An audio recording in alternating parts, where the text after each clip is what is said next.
할렐루야, 한 주간 평안하셨죠? 우리 함께 마음을 모아서 7월 5일 수요일 저녁 예배를 성부, 성자와 성령의 이름으로 드립니다. 다같이 사도신경으로 신앙 고백합니다. 나는 전능하신 아버지 하나님 천지의 창조주를 믿습니다. 나는 그의 유일하신 아들 우리 주 예수 그리스도를 믿습니다. 그는 성령으로 잉태되어 동정녀 마리아에게서 나시고 본디오 빌라도에게 고난을 받아 십자가에 못 박혀 죽으시고 장사된 지 사흘 만에 죽은 자 가운데서 다시 살아나셨으며 하늘에 오르시어 전능하신 아버지 하나님 우편에 앉아 계시다가 거기로부터 살아있는 자와 죽은 자를 심판하러 오십니다. 나는 성령을 믿으며 거룩한 공교회와 성도의 교제와 죄를 용서받는 것과 몸의 부활과 영생을 믿습니다. 아멘. 네, 우리 함께 찬송가 390장 하시겠습니다. 찬송가 390장입니다. 예전 찬송가는 444장이고요. 390장 예수가 거느리시니 우리 함께 찬양합니다.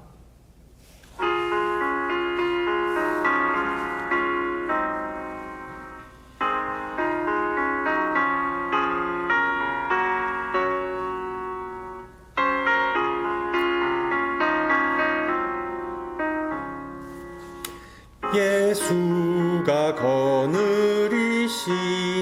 즐겁고 평안하구나.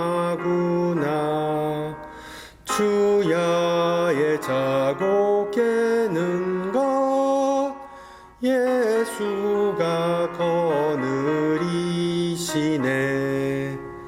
주날 항상 돌보시고 날 친히 거느리시네.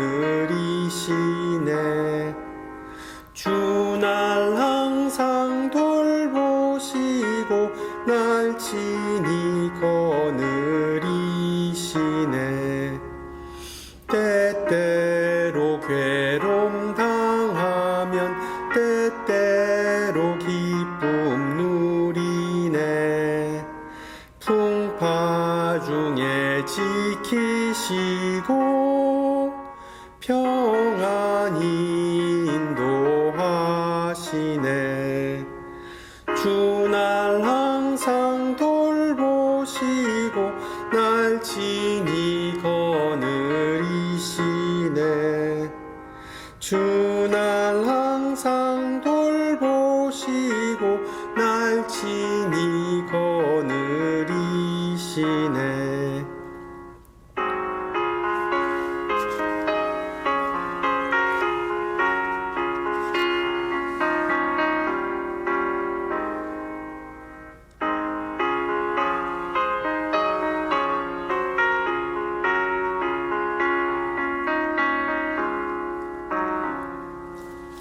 내 주의 손을 붙잡고 천국에 올라가겠네. 괴로우나 즐거우나 예수가 거느리시네. 주날 항상 돌보시고 날 친히 거느리시네. 주날 항상 돌보시고 날 친히 거느리시네. 이 세상 이별할 때에 마귀의 권세 이기네. 천국에 가는 그 길도 예수가 거느리시네. 주날 항상 돌보시고 날 친히 거느리시네. 주 날 항상 돌보시고 날 친히 거느리시네. 아멘.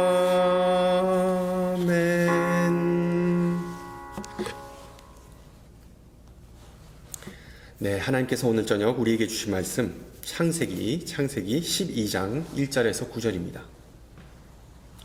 창세기 12장 1절에서 9절 말씀, 우리가 잘 아는 말씀이죠. 창세기 12장 1절에서 9절 말씀을 받들어 봉독합니다. 여호와께서 아브라함에게 이르시되 너는 너의 고향과 친척과 아버지의 집을 떠나 내가 내게 보여줄 땅으로 가라. 내가 너로 큰 민족을 이루고 내게 복을 주어 내 이름을 창대하게 하리니 너는 복이 될지라. 너를 축복하는 자에게는 내가 복을 내리고 너를 저주하는 자에게는 내가 저주하리니 땅의 모든 족속이 너로 말미암아 복을 얻을 것이라 하신지라. 이에 아브라함이 여호와의 말씀을 따라갔고 롯도 그와 함께 갔으며 아브라함이 하란을 떠날 때에 75세였더라. 아브라함이 그의 아내 사레와 조카 롯과 하란에서 모은 모든 소유와 얻은 사람들을 이끌고 가나안 땅으로 가려고 떠나서 마침내 가나안 땅에 들어갔더라. 아브라함이 그 땅을 지나 세겜 땅 모래 상수리 나무에 이르니 그때에 가나안 사람이 그 땅에 거주하였더라. 여호와께서 아브라함에게 나타나 이르시되 내가 이 땅을 네 자손에게 주리라 하신지라. 자기에게 나타나신 여호와께 그가 그곳에서 제단을 쌓고 거기서 베델 동쪽 산으로 옮겨 장막을 치니 서쪽은 베델이요 동쪽은 아이라. 그가 그곳에서 여호와께 제단을 쌓고 여호와의 이름을 부르더니 점점 남방으로 옮겨갔더라. 아멘.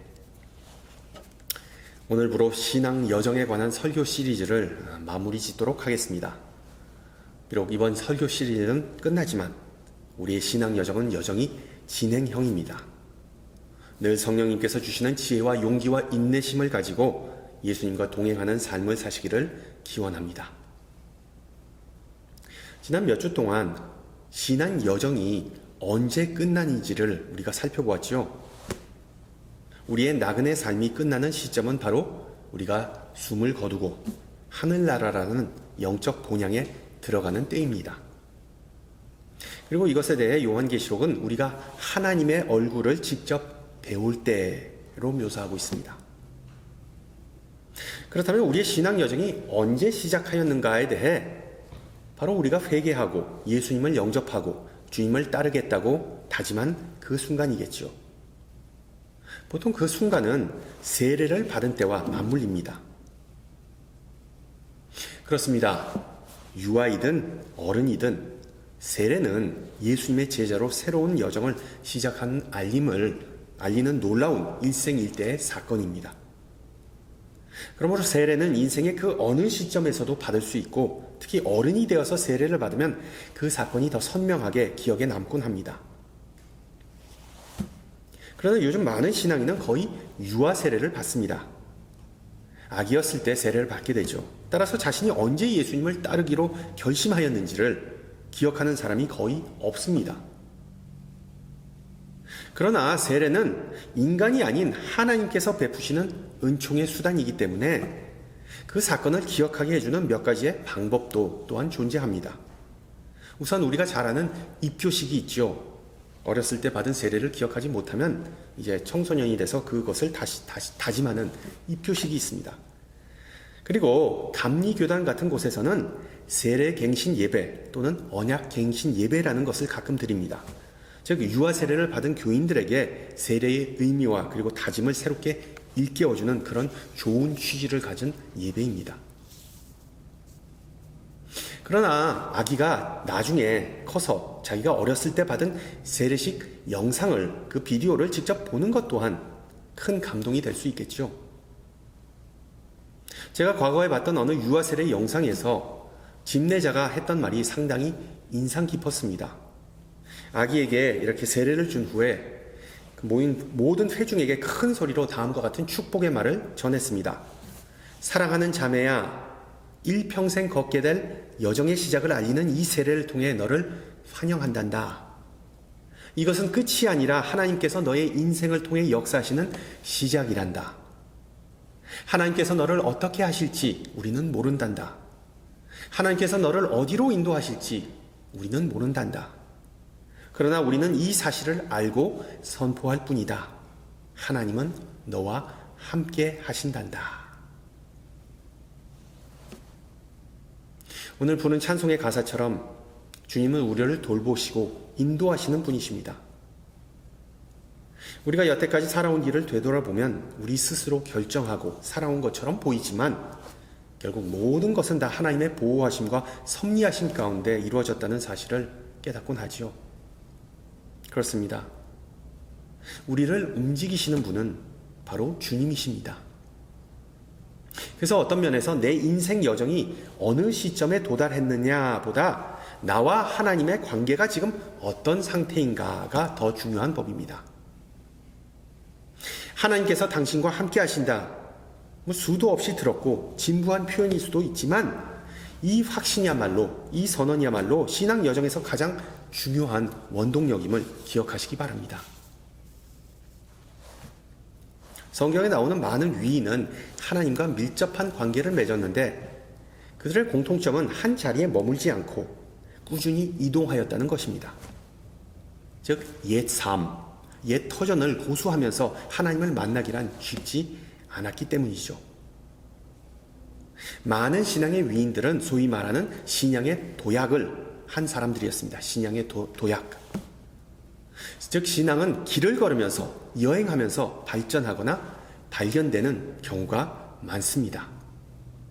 당연한 이치이지만 움직이지 않고 예수님을 따를 수 없는 법입니다. 마찬가지로 어떤 것을 뒤로 하거나 포기하지 않고 움직일 수는 없는 노릇입니다. 우리가 사는 미국에서 이사가는 사람들을 한번 보세요. 이사 비용이 많이 들어서 한국과는 다르게 거의 모든 것을 다 버리고 이사갑니다. 예수님의 제자들도 부름을 받고 가족과 그리고 생업을 포기해야만, 뒤로 해야만 했습니다. 어떤 제자들은 자신들이 지은 죄, 아니면 소유한 물질, 아니면 죽은 자들에 대한 슬픔마저 뒤로 하고 예수를 따르라는 요구를 받았습니다. 실제로 예수님은 항상 이곳저곳을 옮겨 다녔던 순회 사역자였습니다. 자신을 따르는 우리에게 항상 가볍게 여행할 것을 요구하고 계십니다. 그래서 예수님과 함께하는 여정이 쉽지 않은 법이죠. 12 제자들도 항상 이 부분에 대해 불만이 많았습니다. 할 말이 많았습니다. 도대체 스승이신 예수님께서 언제쯤 자리를 잡으실지 항상 궁금해했습니다. 복음서에도 자주 나오죠. 주님, 하나님의 나라가 제발 빨리 좀 오게 해주십시오.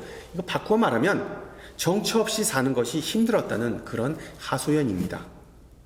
이제 좀 어느 곳에 정착해서 큰 소리도 좀 쳐보고 안락함과 안정감을 누려보고 싶다는 마음을 표현했던 것이죠.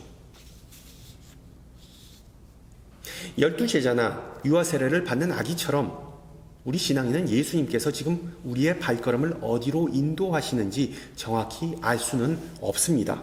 그러나 앞서 말씀드렸듯이 신앙 여정은 내가 지금 있는 위치 또는 향하는 목적지에 대한 확신보다 하나님의 임재하심, 예수님의 동행하심에 확신을 가지는 것이 가장 중요한 것 아니겠습니까? 그런 면에서 오늘 본문에 나온 아브라함의 신앙 여정이 얼마나 늦게 시작했는지 우리는 종종 잊곤 합니다. 여러분, 요즘 같은 시대에 75세라고 하면 연로하다고 하는 경우가 많이 없습니다. 그러나 아브라함이 살았던 시대를 기준으로 75세는 정말 연로한 나이였습니다. 제가 예전에 가르쳤던 유스부 아이들은 그때 사람들은 한 800에서 900살까지 살지 않았나요? 라고 묻곤 했습니다. 부분적으로 맞는 이야기죠. 성경을 보면 홍수 시대를 전후로 인간의 수명이 대대적으로 줄었다고 기록합니다. 믿거나 말거나 실제로 아브라함 시대의 평균 수명은 40에서 45세로 측정됩니다. 따라서 성경은 아브라함이 벌써 장수하였다라는 사실을 암시하고 있는 것이죠. 당시의 사람들보다 거의 2배 살았던 경우라고 암시하고 있습니다. 그리고 그러한 연로한 사람에게 주님은 말씀하십니다. 가라. 보다시피 전혀 모호한 표현이 아닙니다. 명령형으로 된 구절입니다. 마치 가라라는 단어를 대문자, 굵은 손으로 표기하고 거기다 몇 개의 느낌표를 갖다 붙인 것과 마찬가지였습니다. 따라서 하나님은 아브라함에게 조심스러운 제안을 하신 것이 아니라 확고하고 단정한 명령을 내리셨습니다. 아브라함아, 너에게는 선택의 여지가 전혀 없다. 이 명령을 들은 아브라함은 오늘날의 터키 남동부 지방에 있는 하란을 떠납니다. 실제로 그는 하란에서 꽤 오랜 세월을 보냈지만 일평생 살아온 것은 아니었습니다. 창세기 11장을 보면 젊은 아브라함이 자신의 아버지 데라와 함께 오늘날의 이라크에 있는 갈대아 우르 지방으로부터 하란으로 이주해왔다는 사실을 우리는 알 수 있습니다. 따라서 아브라함은 이미 긴 여정을 경험했던, 익숙했던 사람이었습니다. 그런데도 이제 노년이 된 사람이 다시 또 한번 그 힘들고 긴 여정을 감당하기란 절대로 쉽지 않은 일이었겠죠.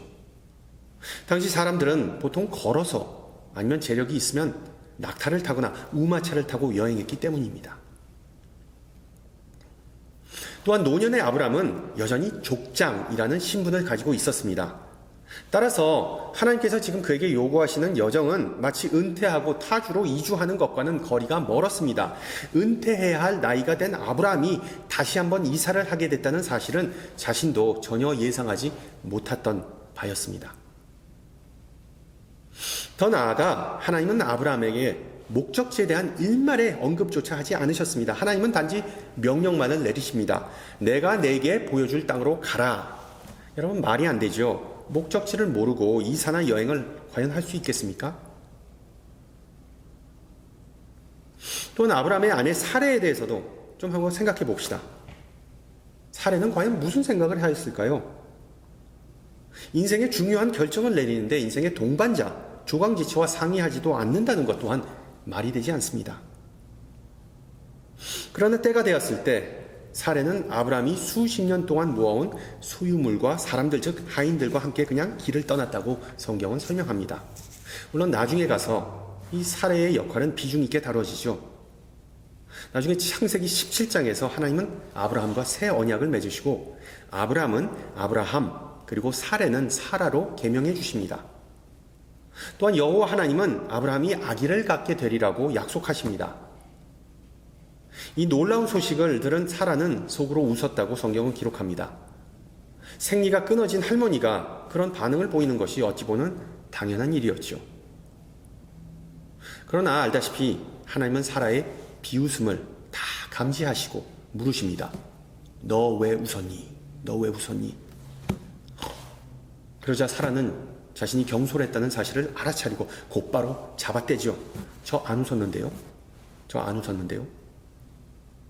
너 웃은 거 나 다 안다 라고 하나님은 맞받아치십니다. 그리고 하나님은 그냥 넘어가십니다. 70세가 넘은 여성이 임신할 수 있다는 사실을 결코 쉽게 받아들일 수 없다는 점을 너그럽게 이해하셨던 것이죠.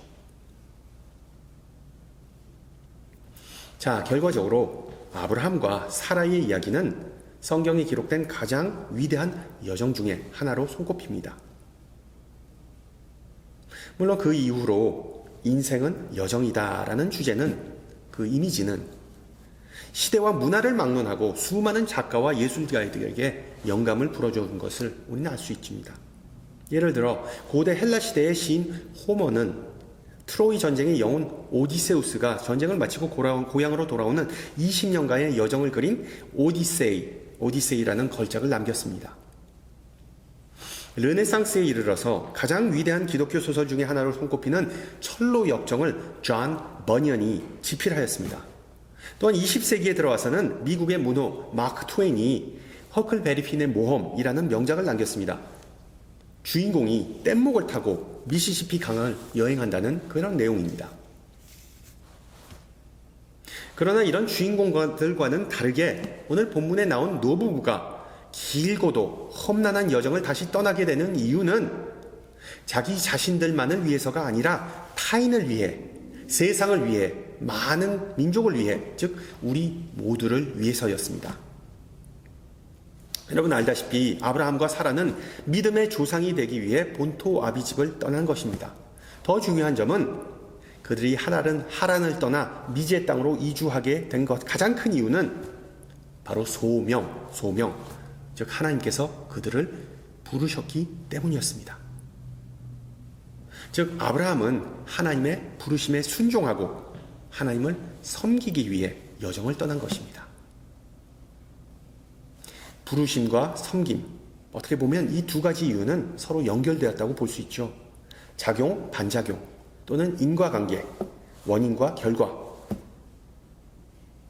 그러나 무엇보다 우리가 명심해야 할 부분은 아브라함의 신앙 여정 이야기는 우리 모두에게 또한 해당한다는 것입니다. 우선 아브라함이 75세에 하나님의 부르심을 받았다는 사실은 하나님은 그냥 숫자에 연연하시는 분이 아니라는 것, 즉 하나님에게 있어 나이는 그냥 숫자 노름이라는 것을 다시 보여주는 사례입니다.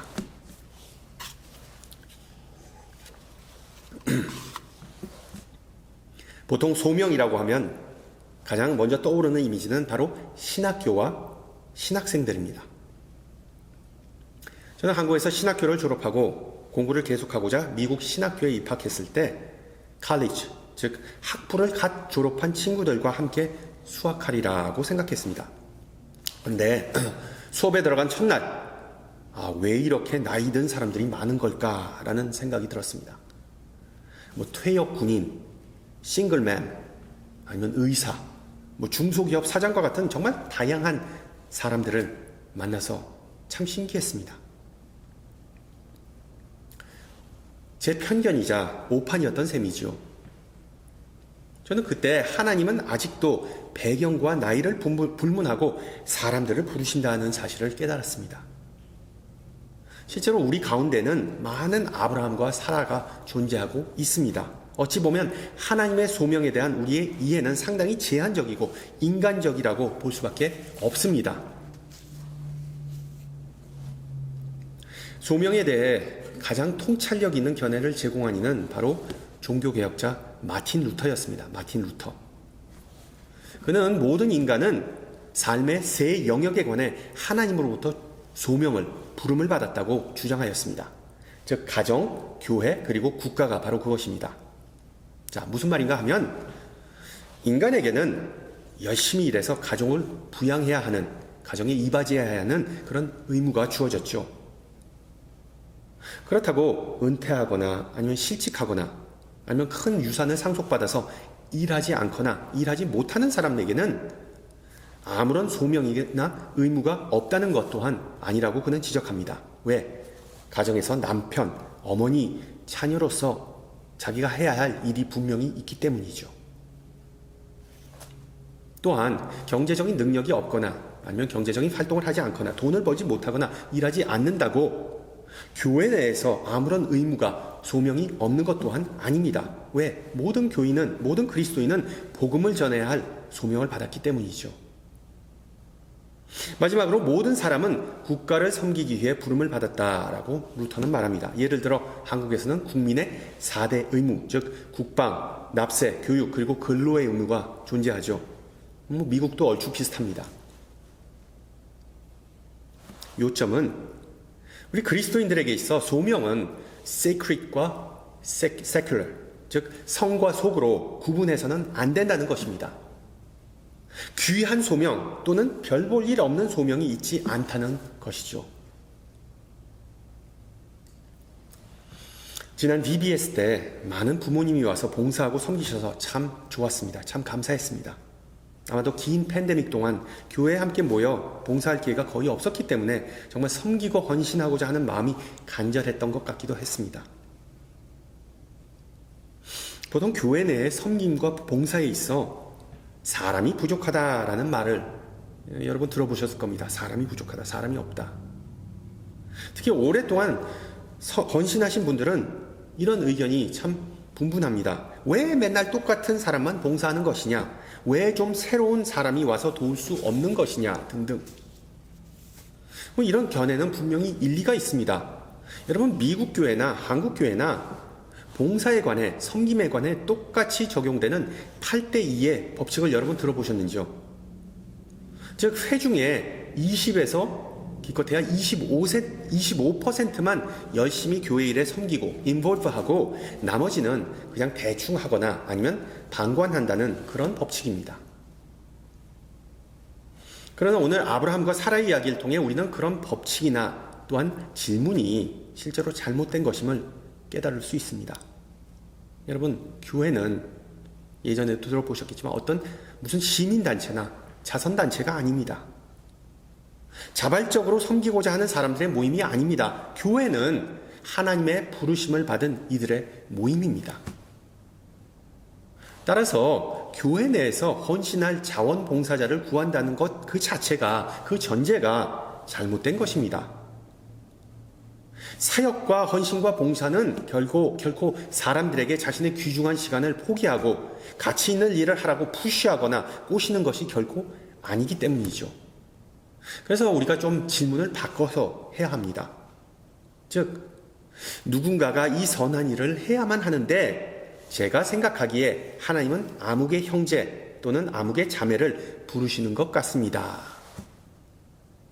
여러분, 뭐가 다를까요?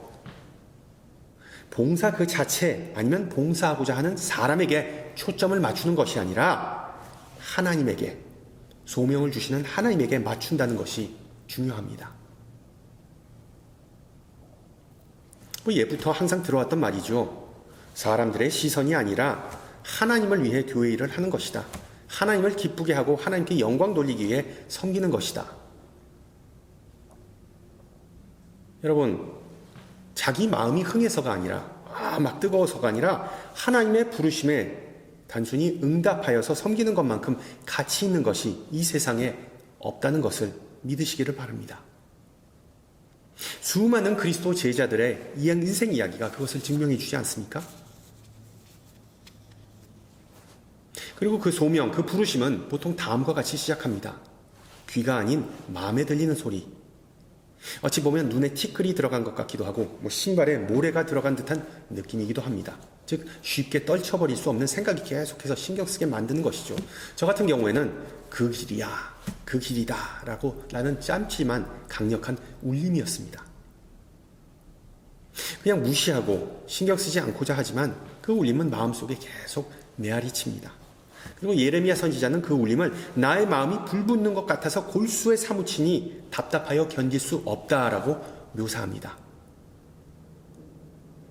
물론 그렇다고 하나님의 부르심이 명백하고 강렬하다는 것은 결코 아닙니다.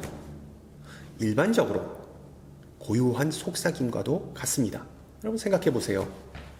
하나님께서 우리 인간을 부르실 때 고래고래 소리칠 필요가 있으실까요? 전능하신 하나님에게 있어서 작은 속삭임만으로도 충분하지 않겠습니까? 여러분 예전에 대학 다닐 때 그 도서실 분위기 기억나시나요? 도서실 분위기. 정말 고요하고 적막한 환경 속에서 책 페이지 넘기는 소리하고 간혹가다 기침하는 소리 하는 소리밖에 들리지 않습니다. 그리고 가끔씩 떠드는 학생들이 있으면 사서가 조용하게 쉿 하면서 레이저가 나오는 눈길을 줍니다. 쏘아봅니다. 호랑이 선생님은 소리치고 화내고 흥분하면서 학생들을 통제하지만 사서는 단지 쉿 소리와 눈빛만으로 학생들을 제압하는 그런 능력이 있었습니다. 하나님께서 아브라함을 부르셨을 때도 이와 같지 않았을까 생각합니다.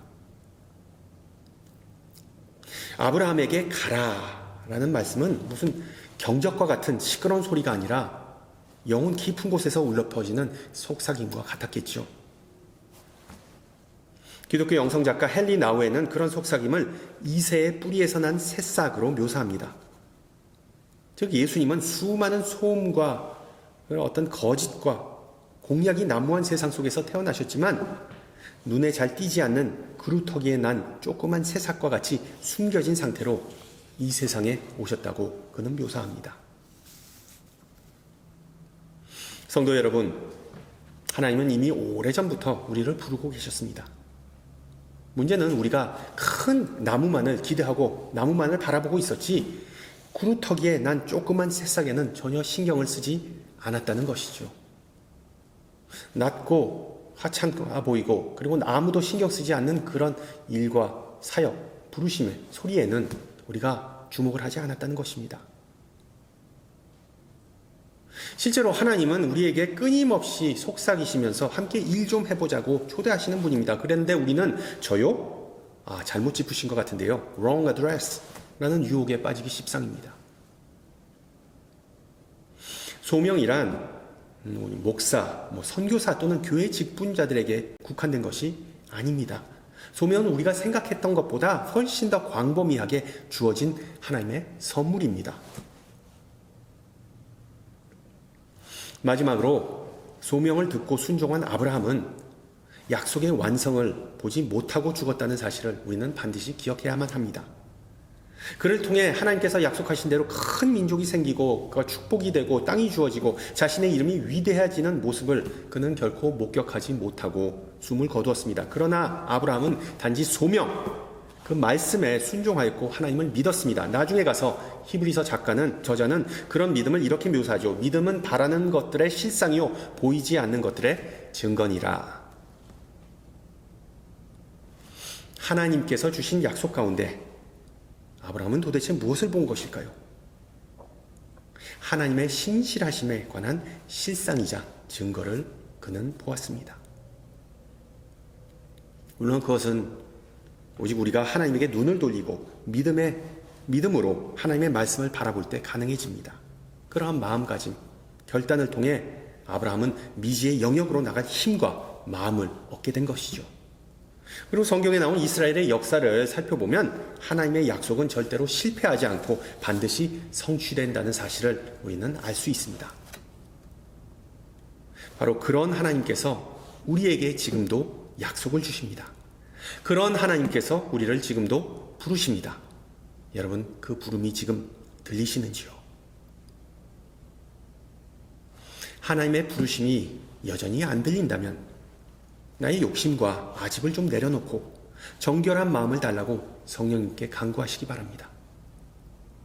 반대로 그러한 하나님의 부르심이 들린다면 지체하지 말고 지금 가서 하나님과 세상을 섬기는 결단이 있기를 축원합니다. 함께 기도합니다. 전능하신 주님, 오늘 저녁 우리에게 허락하신 이 귀한 시간과 함께 모인 모든 예배자들과 또한 지혜의 말씀을 감사드립니다. 특히 아브라함의 이야기를 통하여 우리가 모두 하나님의 부르심을 받았다는 사실을 일깨워 주심을 감사드립니다. 항상 변치 않으시고 우리를 알고 사랑하시는 주님, 나를 따르라 라고 우리를 부르신 주님, 그 부름을 듣고 분별하기를 소망합니다. 그 부르심을 듣는 것뿐만 아니라 우리의 입술과 마음과 생명을 다해 따르고자 소망합니다. 우리가 가야 하는 길이 쉽지 않고 많은 고난과 희생을 요구하더라도 그 길 끝에는 더 풍성하고 기쁨이 넘치는 삶이 우리를 기다리고 있음을 배웠습니다. 우리 마음 한구석에 웅크리고 있는 두려움과 의심을 제거해 주시고 오직 아멘으로 화답할 수 있게 하옵소서. 하나님의 나라를 세우고 확장하시는 그 계획에 우리를 참여하게 해주심을 감사하며 순종하는 마음으로 섬기게 하옵소서. 특히 이 시간 삶의 전환점을 맞이하여 다른 곳으로 이사를 가거나 새로운 도전을 시작하고자 하는 모든 지체들을 위해 기도합니다. 그들의 행보를 축복해 주시고 지켜주시옵소서. 성령께서 그들의 마음을 잔잔케 하시고 믿음을 굳세게 하여 주시기를 기도합니다. 자비하신 주님, 이 시간 우리의 가정과 삶의 터전을 위해 기도합니다. 특히 질병이나 노환 또는 장애로 인하여 절망하거나 신음하는 이를 긍휼히 여기시고 그들의 아픈 곳과 마음을 싸매어 주시고 위로하여 주시옵소서. 또한 이 세상 곳곳에 폭력과 불의와 갈등과 차별이 만연하오니 주님의 은혜로, 주님의 평화로 이 땅과 만물을 축복하여 주시옵소서. 함께 주님 가르쳐 주신 기도합니다. 하늘에 계신 아버지, 아버지의 이름을 거룩하게 하시며 아버지의 나라가 오게 하시며 아버지의 뜻이 하늘에서와 같이 땅에서도 이루어지게 하소서. 오늘 우리에게 일용할 양식을 주시고 우리가 우리에게 잘못한 사람을 용서해 준 것 같이 우리 죄를 용서해 주시고 우리를 시험에 빠지지 않게 하시고 악에서 구하소서. 나라와 권능과 영광이 영원히 아버지의 것입니다. 아멘. 네. 저는 다음 주 이 시간에 뵙겠습니다. 샬롬.